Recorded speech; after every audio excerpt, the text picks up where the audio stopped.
J'aime trop ce rose. Il est beau, non? J'aime bien, c'est Lancôme. C'est le rose mat de Lancôme. Et clap! Hello YouTube, welcome. J'espère que vous allez bien. Bienvenue dans ma nouvelle vidéo sur ma chaîne A Life Journey with Hayat. You are most welcome in here. Aujourd'hui, je me suis faite belle pour vous les gars. J'ai mis mon t-shirt Barbie. La semaine dernière, c'était la Saint-Valentin. Nous étions le 14 février 2023 et c'était présumé la fête de l'amour. Alors, aujourd'hui, nous allons parler des relations d'amour. Votre coach séduction, Hayat Zwib, is in the place. Non, je suis pas du tout coach en séduction. Je me demande, est-ce que tous les coachs en séduction n'ont pas de problème dans leurs relations amoureuses? Well. Since I'm active on Instagram, le jour de la Saint-Valentin, j'ai reçu plein de messages d'amour et ça fait plaisir. J'ai reçu beaucoup plus de messages d'amour de mes amis, de ma famille que mon amoureux qui n'existe pas. J'ai reçu un message qui m'a fait rigoler, mais en même temps qui m'a aidé à me rappeler une histoire qui s'est passée il y a quelques temps. Il y avait une fille qui me demandait conseil par rapport au fait qu'elle ne savait pas comment rompre avec un mec qu'elle avait vu en date, en quelques dates, à qui elle avait bien précisé qu'elle ne voulait pas y aller très rapidement. Et au bout du premier date, elle a commencé à l'appeler ma chérie. Et donc, elle a flippé, elle a dit non, c'est trop rapide pour moi, JPP, j'en peux plus, il faut que je casse, il faut que je rompe. Et elle n'avait pas forcément l'envie ni le courage de rompre avec lui. Ce que j'ai détecté au niveau de cette histoire, c'était plusieurs facteurs. C'est quoi ne pas aller rapidement dans quelque chose? C'est quoi prendre son temps? C'est quoi être au même niveau d'accélération ou de vitesse ou de ralentissement entre deux personnes qui essayent de construire une histoire à deux? La deuxième chose, c'est le fait de ne pas pouvoir rompre avec quelqu'un. Elle m'a dit, j'attends forcément de l'autre personne qu'elle se retire. Donc je joue le silence, je joue la fuite, je rentre dans ma petite caverne en attendant que la personne comprenne par elle-même que c'est fini. Et ça, c'est par rapport à la peur de l'affrontement. Fear of conflict. Le fait de ne pas assumer ses décisions, de ne pas savoir s'exprimer, de ne pas pouvoir dire à quelqu'un ce que l'on pense avec la peur de blesser l'autre personne. C'est cette histoire qui m'a convaincue de réaliser cette vidéo parce que je me suis dit, there is something in here. J'ai commencé à partager en story et là j'ai eu beaucoup d'exemples sur c'est quoi la rapidité dans une relation. Here we go. Bon là on va prendre nos lunettes parce que moi j'arrive pas à voir sinon. Et on va aller checker vos messages, ceux que vous m'avez envoyés. Et j'avais lu en plus certains et c'était franchement des pépites les gars. C'était drôle. Oui M nous dit, aller vite c'est au-delà d'emménager ensemble au bout de 2 jours. Clairement là c'est limite chelou. Ah oui. Je connais quelqu'un qui, dès le jour où il a rencontré une personne, ils se sont bien kiffés, ils ont passé un bon moment ensemble et la semaine d'après, ils étaient déjà en train de vivre ensemble. Guys, what the fuck? Après, chacun a sa manière de réfléchir. Parce que moi, j'avais posé la question, j'ai dit, mais pourquoi t'as fait ça? Il dit, bah, de toute façon, moi j'aime bien la personne, donc autant vivre directement avec elle pour voir si ça match ou si ça matche pas. Ça n'a pas matché. Donc oui, elle nous disait, le fait que la personne te dise qu'elle t'aime carrément au bout d'une semaine, même un mois, c'est trop rapide. Typiquement, c'est le genre de personne à fuir. Nota bene, je ne parle pas de cas particuliers où vous étiez amis avant de vous mettre ensemble. En gros, pour moi, le bombardement des je t'aime et des grands discours, les premières semaines, voire les premiers mois, c'est aller vite. Alright, mais là, est-ce qu'on considère en même temps les personnes qui sont émotives, hypersensibles, empathiques, qui eux ressentent beaucoup leurs émotions et qui s'expriment par rapport à ça, et ça ferait peut-être fuir les personnes qui ont du mal à exprimer leurs émotions ou qui ont du mal à vivre avec leurs sentiments et qui prendraient ça pour de l'étouffement ou bien de l'engagement? Question mark, we don't know. Céline nous dit, ça se passe au feeling, il n'y a pas de rythme type ou précis, chacun avance au rythme qui lui convient. Et ça je suis d'accord parce que nous sommes tous différents, nous sommes tous uniques dans notre manière de gérer les choses, mais il y a quelque chose qu'on oublie, c'est que nous avons tous les mêmes blessures, ce n'est pas les mêmes expériences, mais ce sont les mêmes blessures. Après, chacun va avoir une conséquence bien à lui et il va se construire une manière différente de gérer les relations avec une telle personne ou une telle personne. Ça dépend des échanges, ça dépend des fréquences, ça dépend de l'énergie de chacun, ça dépend du langage de l'amour de chacun, ça dépend de la manière de communiquer à chacun. Il y a tellement de variables que aller vite ou aller trop lentement dépend de chaque situation. Inès nous dit: je pense que vite, ça veut dire il y a une différence de rythme. Si on est synchrone, le problème de vitesse ne se pose pas. True. Et ça rejoint un peu ce que disait Céline tout à l'heure. Zainab nous dit: 10 jours après notre rencontre, déclaration d'amour à genoux devant tout le café. Il me parle de l'aider pour un crédit après 2 semaines et demie. Il m'organise un anniversaire surprise après 1 mois. Il casse ma voiture après 5 semaines. Dis donc Zainab, ça c'est... Ça, c'est une sacrée expérience, ma fille, hein. Ah oui, on peut dire que tu es tombée sur quelqu'un qui est peut-être un peu trop rentre-dedans, j'avoue. Entre les déclarations d'amour, la demande d'investissement et la violence, on est sur un déséquilibré émotionnel, ça c'est sûr. Nesseline m'écrit: une fille s'est mariée au bout de 15 jours avec son voisin. Sa femme initiale s'est barrée avant le mariage. Déjà, le mec, il se fait quitter miskin juste avant le mariage et direct après, il se marie avec sa voisine. En fait, c'est quoi qui est rapide, c'est quoi qui est trop lent là? I cannot understand, je ne voudrais même pas être à sa place. Par contre, stay tuned, dans la khater, j'ai posé la question à Nesseline. Je lui ai dit, on veut plus de détails Nesseline, et là elle m'a raconté une très belle histoire. Elle m'a dit qu'en fait, ces 2 personnes, donc la fille et le mec, les voisins, ils se connaissaient depuis tout petit et elle était amoureuse de lui durant longtemps, des années et des années. Et ça n'a pas marché entre lui et sa future femme parce qu'elle s'est barrée. Et donc, il s'est présenté à sa voisine, ils se sont mariés, ils ont des enfants maintenant et ils vécurent heureux. Ça, c'est une belle histoire. Ça, on aime, tu vois. Ça, on aime. C'est exceptionnel, mais on aime. Hene nous dit, aller vite dans une relation, ça me fait gravement peur et je m'enfuis rapidement. Je me retrouve dans ce que tu dis, Hane, et je pense que la majorité des êtres humains se retrouvent dans ce que tu dis. Quand ça va trop vite, et comme je viens de le préciser, en fait, la vitesse, elle dépend de chacun d'entre nous, ça fait peur. Et tu as l'impression que tu vas être coincé, que tu ne pourras plus bouger. C'est comme si tu n'as pas eu l'occasion de vivre ce que tu devais vivre pour décider si tu voulais continuer ou pas. Et je pense que le fait de se sentir étouffé vient du fait de se dire... Oh, je ne sais pas si je veux vraiment choisir ceci. Est-ce que c'est bon pour moi? Et il y a aussi un autre facteur. Quand c'est trop facile, ça fait peur. Peut-être parce qu'on a été habitué à vivre dans beaucoup de problèmes et que c'est relié à des traumatismes antérieurs qui font que la sécurité, c'est pas normal. Sheraz, quand il aimerait que tu rencontres ses parents au bout d'1 semaine. Oui. C'était bien vos histoires, hein. Voici l'histoire de Mahdi. Une fille avec qui je discute depuis novembre, on est mi-février, donc 3 mois et demi, elle me dit qu'elle ne sait pas si elle est prête à se mettre en couple avec moi. Elle m'a dit qu'elle avait besoin de temps, ce que je comprends, donc je laisse du temps. Mais ça fait 3 mois et demi quand même. Au début, elle demandait des nouvelles de temps en temps. Là, depuis 2 semaines, si je n'en demande pas, c'est silence radio. Déjà là, on voit qu'il y a un problème, hein.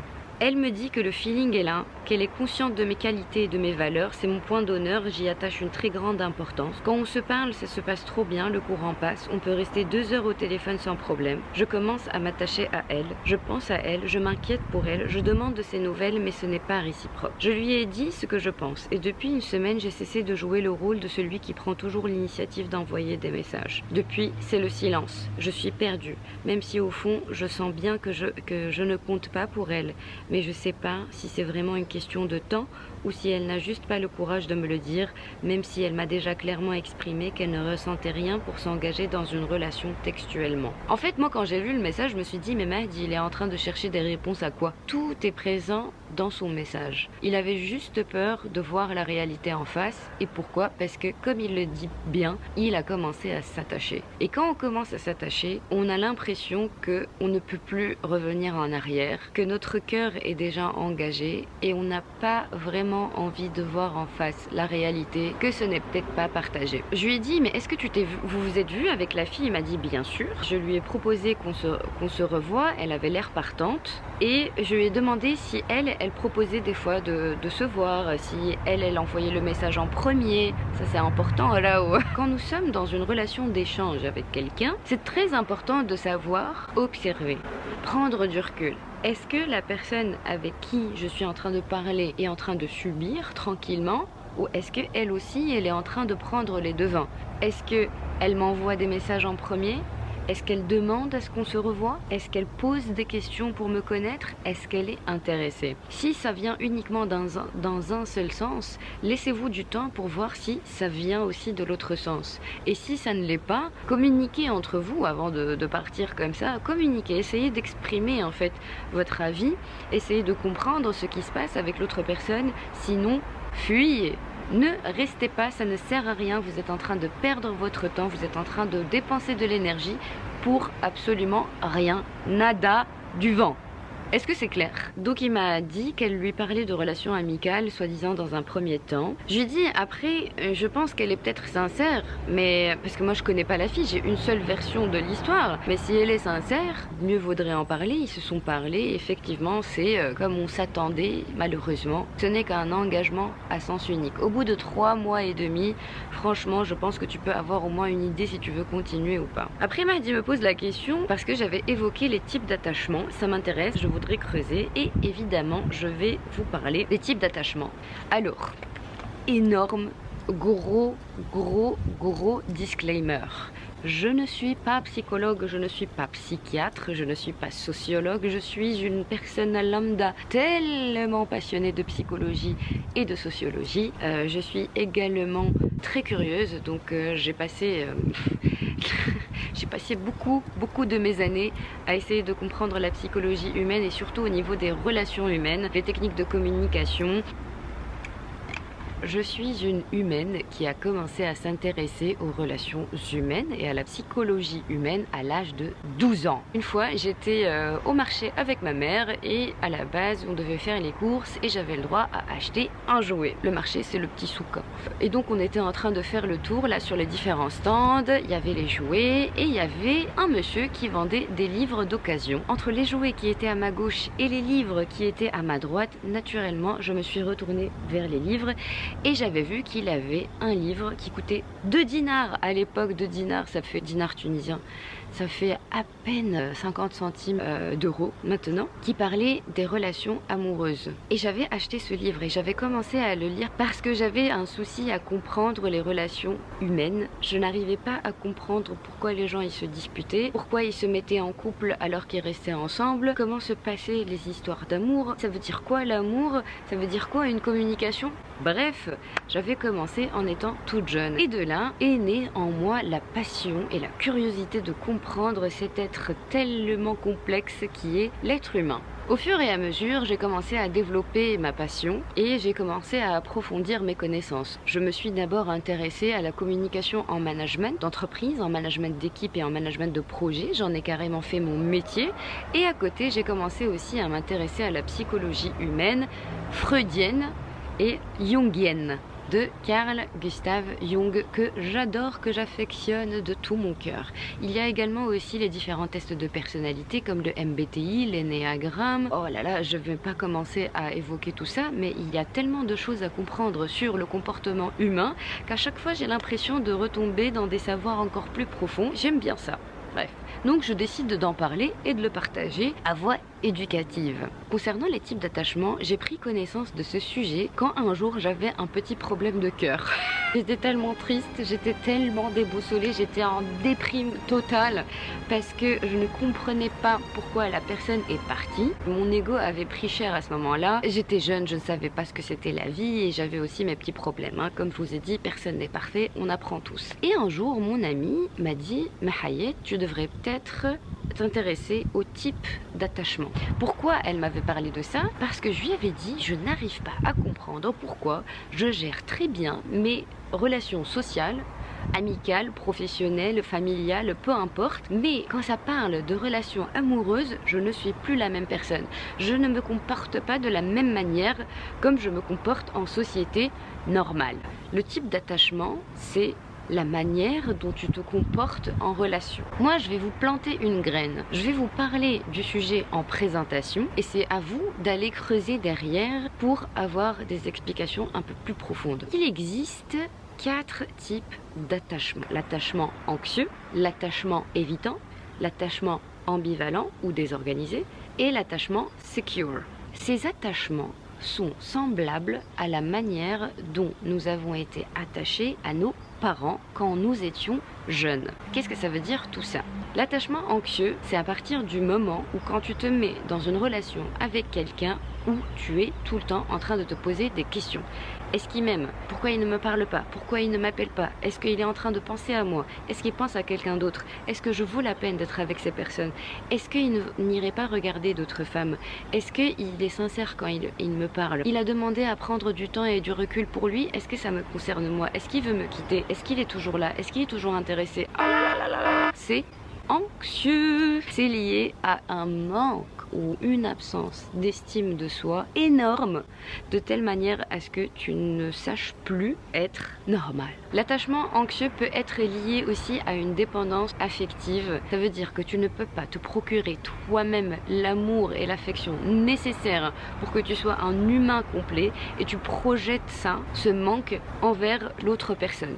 Donc ça crée de la dépendance et en plus de ça tu es anxieux et donc tu vas forcément transmettre ceci à l'autre partie. L'attachement anxieux est lié à une blessure d'abandon et de rejet.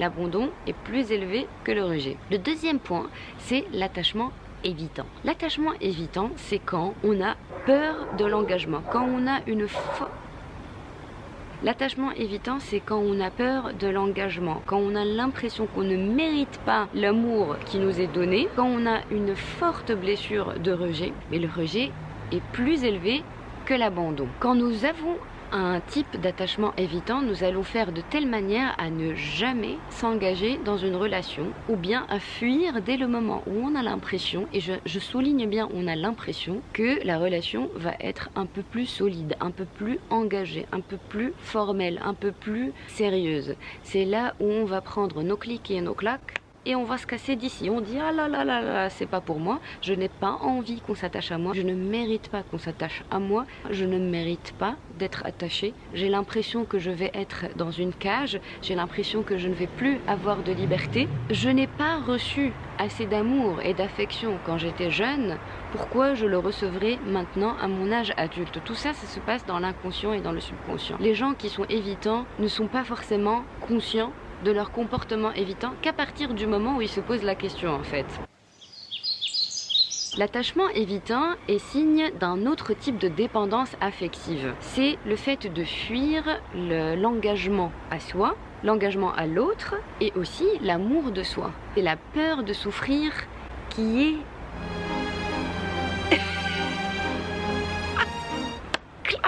L'attachement évitant est aussi lié à une autre forme de dépendance affective. C'est le fait de fuir tout investissement à l'autre, tout investissement à soi. C'est une hyper méga indépendance. On a peur de souffrir inconsciemment. Encore une fois, tout ça c'est inconscient. Donc on va faire de telle manière à tout régler par nous-mêmes, à tout gérer par nous-mêmes, à être autosuffisant, peut-être un peu trop par rapport à l'anxieux. Vous voyez, l'anxieux, vraiment, lui, alors il n'arrive à rien gérer tout seul, émotionnellement parlant. Et l'évitant, il gère beaucoup trop tout seul. C'est pas possible en fait. L'être humain est un être social par nature. On ne peut pas vivre seul. J'ai aussi été dans cette forme d'attachement évitant. Il fut un temps et forcément je fuyais et je rejetais tous ceux qui osaient me dire, qui commençaient à s'attacher à moi ou bien qui voulaient construire quelque chose avec moi. Pour moi, c'était red alert.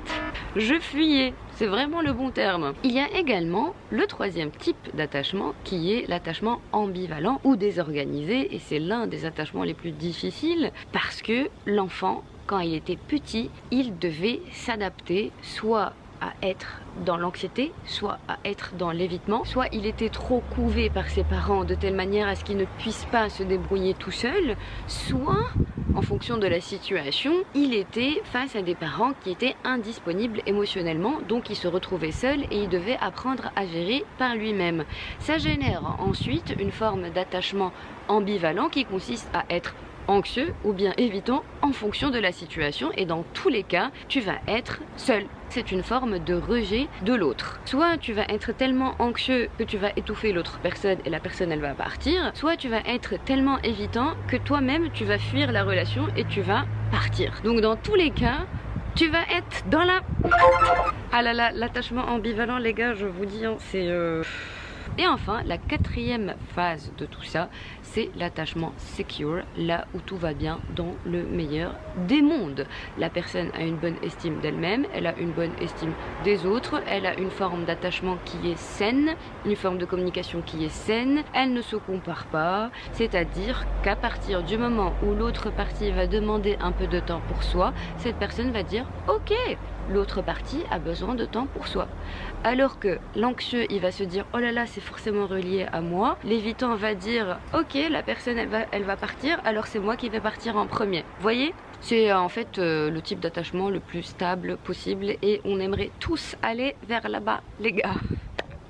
Si vous souffrez d'anxiété, si vous n'êtes pas bien, si vous pensez que vous souffrez de dépendance affective, si vous pensez que vous avez des soucis d'attachement, je vous encourage vraiment et fortement à aller consulter un thérapeute ou un psychiatre qui va vous aider à régler ça. Si ça vous pourrit la vie, sachez que c'est guérissable. Sachez que ce n'est pas une fatalité, vous pouvez vous en sortir, on peut tous s'en sortir. Gardez aussi en tête que si on a un type d'attachement, il peut aussi changer vers un autre type d'attachement en fonction de l'expérience que l'on a, en fonction de l'estime de nous-mêmes que l'on a, en fonction de la crainte ou pas de l'autre, en fonction des différents traumatismes que l'on peut vivre étant jeune, adolescent ou même enfant, voire nourrisson. Dites-vous, ce n'est pas votre faute. Si vous êtes comme ça, c'est que c'est un mécanisme de survie, un mécanisme de coping.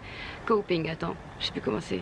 Coping. C'est un mécanisme de survie que vous avez installé pour vous protéger des autres ou bien parce que vous n'étiez pas protégé pendant que vous étiez enfant. Chacun d'entre nous peut vivre un traumatisme à sa manière. C'est l'enfant en toi qui a géré comme il a pu à ce moment-là. Si j'ai un conseil à te donner, mon ami, c'est guéris ton enfant intérieur et tu verras, à partir du moment où tu vas parler à toi étant petit, tu vas découvrir des choses. Laisse-toi aller, laisse-toi pleurer, laisse-toi t'énerver, laisse-toi être heureux, laisse-toi être émotif. Profite en dégageant toutes les émotions qu'il y a en toi, écris ce qu'il y a en toi, parle à toi-même, parle à un thérapeute, parle-en à tes amis ou aux personnes à qui tu fais confiance et tu verras qu'à partir du moment où tu vas dégager ce qu'il y a enfoui en toi, tu vas comprendre plus de choses à l'intérieur de toi. Sur ce, je vous embrasse. Ciao!